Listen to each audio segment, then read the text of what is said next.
Alhamdulillah. Mari kita panjatkan setinggi-tinggi kesyukuran kita kehadrat Allah Subhanahu wa taala kerana dengan taufik dan hidayahnya, juga redha dan inayahnya dapat kita bertemu dalam satu malam yang penuh dengan rahmah dalam rumah Allah Subhanahu wa taala, yang penuh dengan makrifah, maghfirah dan juga barakah dari Allah Subhanahu wa taala. Kita mohon pada Allah, moga-moga dengan pertemuan kita pada malam ini Allah Subhanahu wa taala sentiasa memberi kita taufik dan hidayah untuk kita sentiasa beramal kepadanya.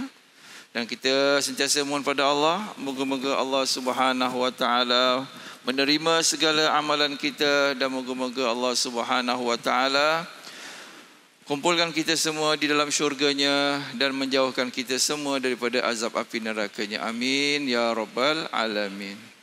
Apa khabar bapa-bapa, ibu-ibu semua? Sihat? Alhamdulillah. Ya, puji-puji bagi Allah kerana dah sampai kita kepada malam yang ke-6.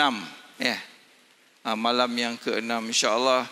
Sikit lagi kita akan insya-Allah dipermudahkan untuk kita sampai kepada malam yang terakhir, ya, malam-malam 10 malam terakhir di bulan Ramadan ini, untuk kita disajikan oleh Allah Subhanahu wa taala dengan satu malam yang penuh agung, iaitu malam Lailatul Qadar. Insya-Allah pada malam ini kita akan bincang tengok sedikitlah tentang perihal ujian Allah Subhanahu wa taala. Bapa-bapa dan ibu-ibu yang dirahmati Allah, Allah Subhanahu wa taala berfirman, a'udzubillahi minasyaitonirrajim, alif lam mim, ahasiban nasu an yutraku an yaqulu amanna wa hum la yuftanun. Yang bermaksud alif lam mim, apakah manusia itu menyangka bahawa mereka itu akan dibiarkan saja seraya mereka beriman lalu berkata, ya kami beriman, sedangkan mereka itu tidak diuji oleh Allah Subhanahu wa taala. Maka dalam ayat ini Allah Taala mengatakan bahawa Allah Taala tidak akan membiarkan kita semua. Tuhan tak akan membiarkan kita semua senang-senang kita mengatakan aku beriman, begitu saja, tidak. Tetapi Allah Taala akan sertakan kata-kata kita yang mengenai dengan keimanan, iaitu dengan ujian Allah Subhanahu wa taala. Bermakna di sini manusia selagi mana dia nak meningkatkan keimanan dia, selagi itulah dia akan sentiasa menghadapi ujian Allah Subhanahu wa taala. Kita lihat dalam kehidupan seharian kita bahawa anak-anak kita daripada darjah 1 nak naik ke darjah 2, 2 naik ke 3, 3 naik 4 sampai ke PSLE, mereka akan menghadapi apa? Ujian tahunan. Hasil daripada ujian itulah mereka akan dinaikkan peringkat. Dia akan dinaikkan darjah sampailah kepada peringkat universiti. Di situlah mereka akan mencapai taraf kehidupan yang selesa, taraf kehidupan yang mudah, taraf kehidupan yang tinggi di dalam masyarakat. Kerana apa? Kerana mereka telah melalui ujian demi ujian. Maka begitulah dalam kehidupan kita. Untuk kita mendapati, menikmati segala kenikmatan dalam kita beragama ini, Allah pasti akan menguji kita. Cuma masalahnya itu, apakah jenis ujian yang akan kita hadapi? Bapak-bapak, ibu-ibu, kita harus ingat bahawa ujian ini bukanlah untuk dimotivate diri kita, tetapi ujian itu adalah tanda kasih sayang Allah Subhanahu wa taala kepada hamba-hambanya. Ya, kita cuba lihat ujian-ujian yang diberikan oleh Allah Ta'ala kepada manusia itu berbeza-beza. Cuma siapakah ujian yang paling hebat di dalam dunia ini?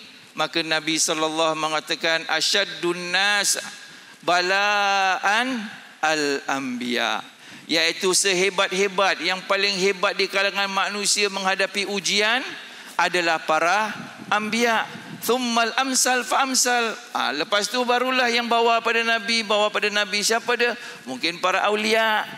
Daripada aulia terus kepada salihin dan seterusnya sampai ke kita di sini, menunjukkan betapa Allah Taala ini tidak akan menguji kita melainkan mengikut taraf keimanan kita. Kita ni layman, orang biasa. Maka ujian kita ni biasa-biasa je. Bapak-bapak jangan risau-risaulah. Jangan sedih-sedih. Alah, aku ni kena ujian. Apa dia? Kena buang kerja. Baru buang kerja je. Kerja kat Singapura berlambat. Cari je lah. Ya. Alah, aku kena uji lah. Apa dia? Mak tayar aku ni, dia dah putuskan hubungan dengan aku. Banyak lagi. Kan bapak kita Melayu apa? Bunga bukan sekuntum, kumbang bukan seekor. Cari je lah. Itu baru putus cinta. Itu baru isteri tak nak masak. Itu baru anak buat perangai. Cuba kita lihat. Asyaddun nas adawatan, asyaddun nasi balaan al-anbiya. Sehebat-hebat manusia ujian adalah para anbiya. Kita tengok Nabi Nuh alaihi salam contohnya, ya, berdakwah pada manusia selama 950 tahun. Bayangkan, dan di akhir-akhir 950 tahun Allah Taala uji dengan turunnya hujan yang begitu lebat sampai nak menenggelamkan bumi. Akhirnya Nabi Nuh dah cek siapa ada kat dalam bahtera. Kuranglah. Siapa? Anak dia tak ada. Anak dia tak nak ikut. Lalu akhirnya sedang-sedang berada, dia nampak anak dia hulurkan tangan dia. Ya bunayyarkam ma'ana, wahai anakku, jom naik cepat selamatkan diri. Anak dia kata apa? Sorry daddy, I don't want. I can go up to the hills to help myself. Lalu Nabi kata apa? Dalam Al-Quran tu mengatakan la asimal yaum, tidak ada keselamatan pada hari ini, semua akan binasa melainkan mereka-mereka yang ada di dalam bahtera saja. Ini yang kadang-kadang kita lihat, ya, Nabi Nuh anaknya tak beriman. Ada asatizah, anak-anaknya kadang-kadang tak sembahyang. Betul?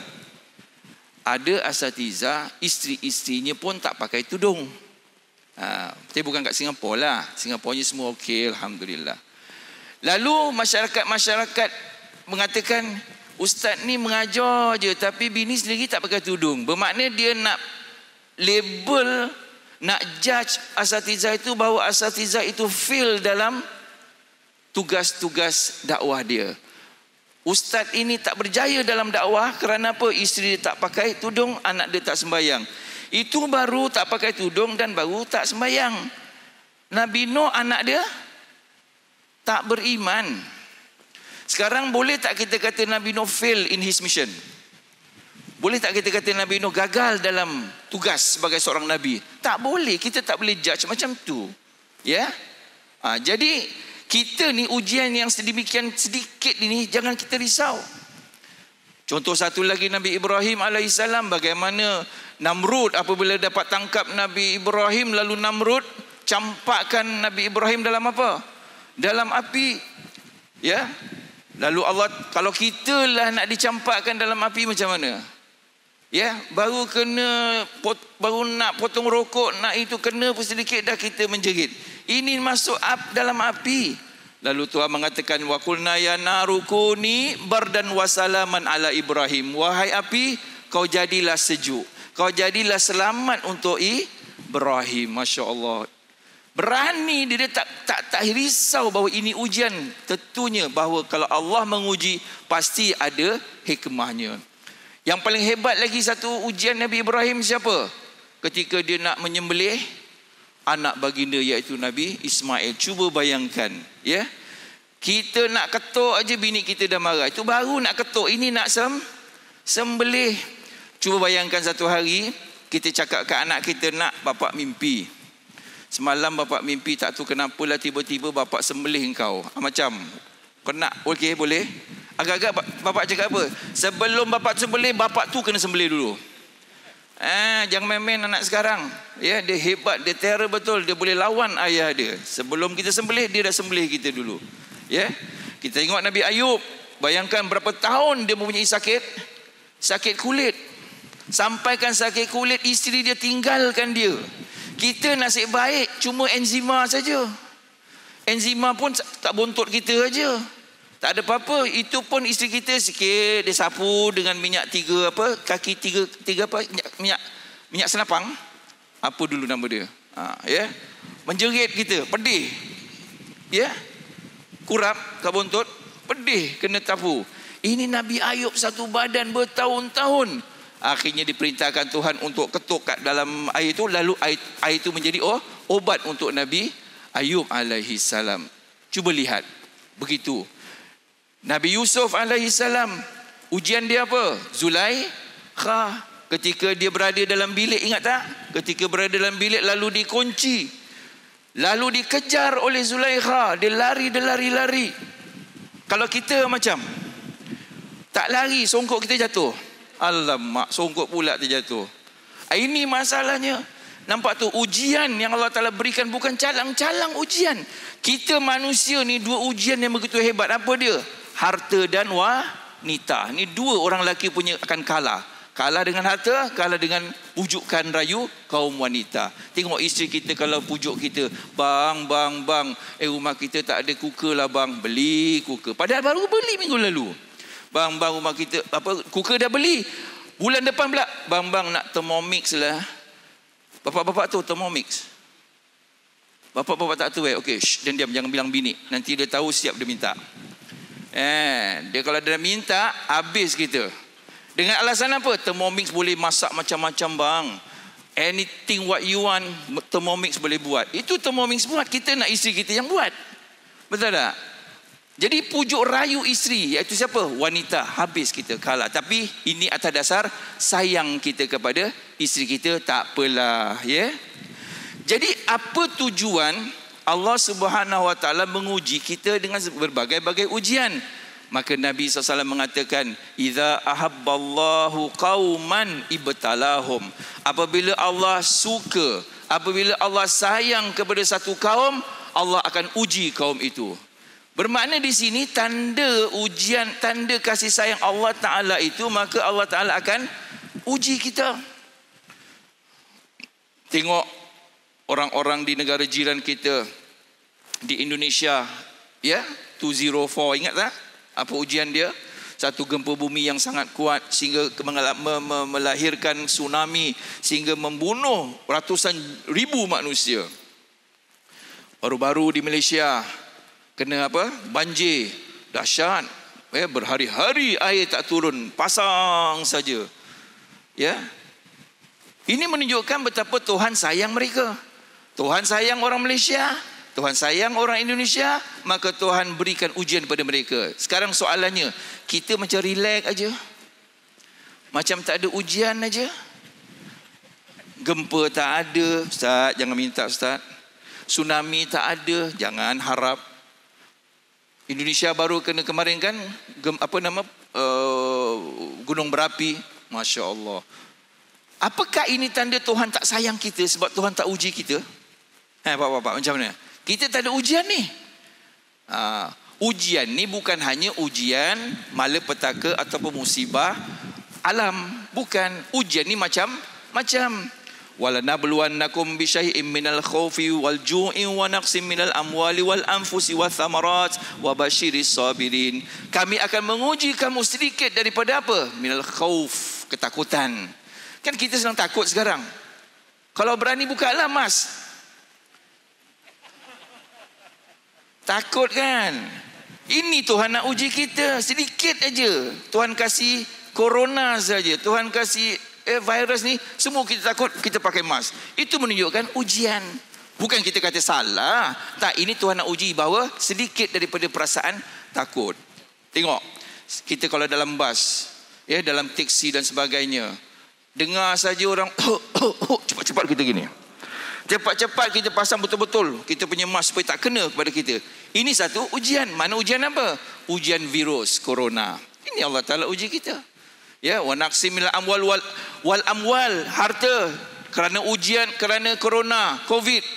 Habis ramai di kalangan kita berhenti kerja tak ada gaji, kerja separuh gaji. Ya, yang ada terpaksa kerja yang tinggi-tinggi penghabisan, jadi tukang marah-marah orang dekat-dekat. Oi, pisah jauh-jauh, jangan jalan dekat-dekat. Ya, pakai mask. Itu pun alhamdulillah ada rezeki, tapi sedikit daripada harta yang Allah Ta'ala tarikkan. Saya ada seorang sahabat, bukan kerana COVID. Dulu dia adalah seorang manager bank. Gajinya lebih pada 15,000. Tiba-tiba ingat 28 2008 ketika ekonomi jatuh, habis dia bank tutup, dia kena berhenti, tak ada kerja. Akhirnya buatlah apa yang patut, gaji 1,000 pun 1,000 lah. Ya, gaji daripada bayangkan 15,000. Akhirnya setiap bulan hanya dapat 1,000 lebih saja. Itulah ujian yang Allah Ta'ala berikan. Okay. So jadi ujian ini semua adalah tanda kasih sayang Allah kepada kita. Bermakna kalau kita dah tahu Nabi kata Tuhan sayang, okey, kita redha. Kita redha dengan ujian ini. Ya, kita relakan hati kita untuk diuji oleh Allah Subhanahu Wa Taala atas dasar kita, Allah Taala nak mempertingkatkan taraf keimanan kita. Kalau kita tak sabar dengan ujian ini bapak-bapak, kita tak redha dengan ujian ini bapak-bapak, kita lihat apa kata Allah Taala dalam hadis kudusi. Man lam yardha bi qada'i wa lam yasbir ala bala'i falyatlub rabban siwa'i. Siapa yang tak redha dengan qada dan qadarku, siapa yang tak sabar dengan ujian aku, maka carilah Tuhan selain daripada aku. Siapa lagi Tuhan daripada Allah? Siapa lagi? Tak ada. Jesus bukan Tuhan, Mary bukan Tuhan, Vishnu bukan Tuhan, apa lagi? Buddha bukan Tuhan. Semua itu bukan Tuhan. Hanya Tuhan yang ada ini adalah Allah Subhanahu Wa Taala. Maka Tuhan kata carilah Tuhan selain aku. Of course tak ada. Itulah dia Allah Subhanahu Wa Taala. Okay? Jadi kalau kita melihat tentang ujian ini, kita kena melihat daripada perspektif yang positif. Apa dia? Tadi kita kata apa? Tuhan sayang kita. Kenapa Tuhan sayang kita? Sebab Tuhan tahu kita ini banyak dosa. Kita manusia ini semua banyak dosa. Siapa sini yang tak ada dosa angkat tangan? Tak berani kan? Memang kita banyak buat dosa. Jadi kerana dosa inilah yang ada pada manusia, Tuhan nakkan kita kembali kepada Dia dalam keadaan dosa yang ataupun jiwa yang bersih, tanpa dosa. Caranya kasih ujian. Apabila diberikan ujian, lalu dia bersabar dengan ujian tadi, maka ini semua adalah proses penghapus dosa. Contohnya kalau kita sakit, ingat tak kalau kita demam? Bapak-bapak, kita pernah demam tak? Pernah. Demam panas kita berapa? 39 atau 40. Itu pun macam nak mati. Ya, makan pun tak lalu, bini yang suapkan. Ya kan? Mandi pun tak lalu, bini yang lapkan. Cuba bayangkan ujian Nabi. Riwayat menceritakan adalah Nabi SAW apabila demam, demamnya, panasnya sama seperti dua manusia yang demam. Ya Allah, ya Tuhan. Kita baca hadis ini pun kita macam tak tergambar macam mana beratnya. Cuba bayangkan apa yang kita rasa ketika kita demam. Pening, pinggang sakit, betul kan? Badan sengal-sengal kita punya sendi-sendi. Makan tak lalu, ya, tapi tidur jalan terus. Ya kan? Kita bapak-bapak kalau sakit, ya Allah, kesian bini kita. Dia kena masak, dia kena suapkan, dia kena picitkan kepala, dia kena makankan kita obat. Semua dia siapkan. Kita ni cuma terlantar nganga mulut tenganga aje siap disuap. Cuba isteri kita sakit, siapa nak masak? Mau kita masak? Ya, ya, adalah pakcik-pakcik, haji-haji yang dalam masjid ni semua okey, ya. Yang tak okey yang cakap ni, ya. Bini kita kalau sakit dia ada tunjuk kita MC. Bapak-bapak, isteri-isteri bapak-bapak yang kalau sakit demam ada pergi doktor minta MC. Doktor offer, you want MC? No doctor. Why? No point to show my husband. Masak jalan terus, kemas jalan terus, dengan kepala dia koyok sana koyok sini, kesian dia, ya. Jadi kita kena menghargai isteri kita bapak-bapak, ya. Kita hargai isteri kita, ya. So jadi apabila kita dah terkena penyakit ini, maka ini adalah proses penghapus dosa. Itu sebab kalau kita menghadapi penyakit dan kita ingat bahawa minta ataupun kawan kita yang sakit, kita doakan dia tahur insya-Allah. Apa dia? Bersih kamu insya-Allah. Bersih daripada apa? Bersih daripada dosa. Sebab ini adalah proses takfiruz zunub, penghapus segala dosa. Apabila dosa kita tu dah terhapus, bermakna kita ini dah bersih. Itu sebablah Allah Ta'ala mengatakan yauma la yanfa'u malun wala banun illa man atallaha biqalbin salim. Pada hari kiamat nanti, harta, anak-anak semua tidak berguna melainkan mereka-mereka yang kembali kepada Allah dalam jiwa, hati yang bersih daripada dosa. Macam mana hati dan jiwa boleh bersih? Apabila telah dihapuskan segala dosa tadi. Melalui apa? Melalui ujian tadi, penyakit dan sebagainya. Jadi apabila ujian, jiwa dah bersih, lalu kembali kepada Tuhan, barulah Allah Ta'ala mengatakan ya ayatuhan nafsul mutmainnah irji'i ila rabbiki radiyatan mardiyah fadkhuli fi ibadi wadkhuli jannati. Wahai jiwa-jiwa yang tenang. Macam mana boleh dapat jiwa yang tenang? Sebab jiwa itu dah bersih. Kita kalau jiwa tak bersih, bapak-bapak, cuba bayangkan jiwa kita ni banyak sangat dosa. Jiwa kita tenang tak? Tak tenang. Ya. Kita tipu bini aja, bini dah tahu ni muka lain macam, ni penipu ni. Apa pasal awak balik lambat? Dengar ceramah Ustaz Ruslan tadi. Iya ke sampai pukul 11? Ustaz Ruslan baru habis 10 suku dah habis dah. Muka dah lain. Dah tak tenang. Kenapa tak tenang? Jiwa berdosa. Kenapa? Menipu. Jadi itu sebab kalau kita ni nak dapatkan jiwa yang tenang, nafsul mutmainnah, kena sucikan hati kita, bersihkan hati kita.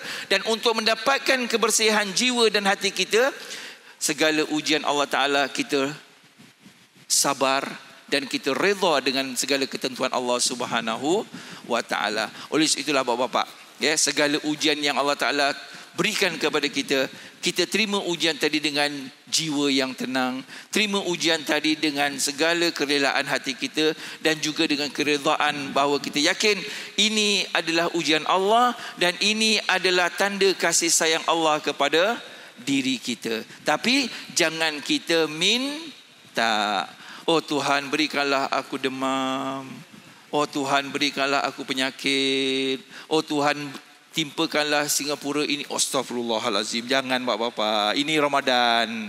Ini Ramadan. Sekali Tuhan makbulkan, pengsan kita. Masalahnya bukan masalah pengsan, masalahnya ialah sanggup tak kita menghadapi ujian tadi. Ya. Kenapa? Sebab orang Singapura tak tahulah kita punya resilient ni macam mana compare to saudara-saudara kita di negeri sana yang dah selalu menghadapi ujian. Contohnya orang Indonesia, relax aja, dah biasa. Ya, gegar sedikit aja, relax, sabar pak, sabar. Cuba kita, habis kita. Ya, yalah kita pun fikir juga bangunan bukan satu tingkat.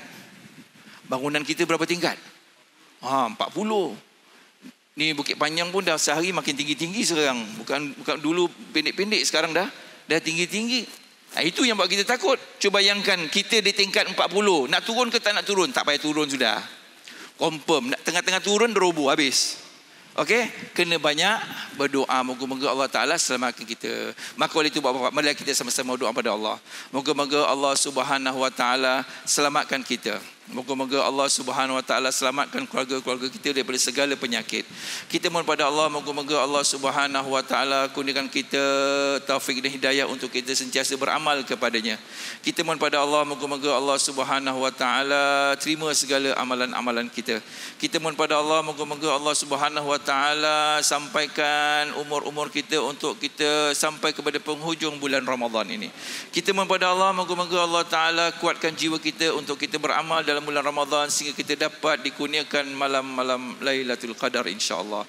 Kita mohon pada Allah, moga-moga Allah Subhanahu Wa Ta'ala kumpulkan kita semua di dalam syurganya dan menjauhkan kita semua daripada azab api nerakanya. Al-Fatihah. A'udzubillahi minasyaitonirrajim. Bismillahirrahmanirrahim. Alhamdulillahirabbil alamin arrahmanirrahim maliki yaumiddin. Iyyaka na'budu wa iyyaka nasta'in. Ihdinas siratal mustaqim. Siratal ladzina an'amta 'alaihim ghairil maghdubi 'alaihim waladdallin. Amin. Amin amin amin amin ya rabbal alamin. Rabbana taqabbal minna innaka antas samiul alim wa tub 'alaina ya maulana innaka antat tawwabur rahim. Bi fadli subhana rabbika rabbil izzati amma yasifun. Wassalamun alal mursalin walhamdulillahi rabbil alamin. Taqabbalallahu minkum.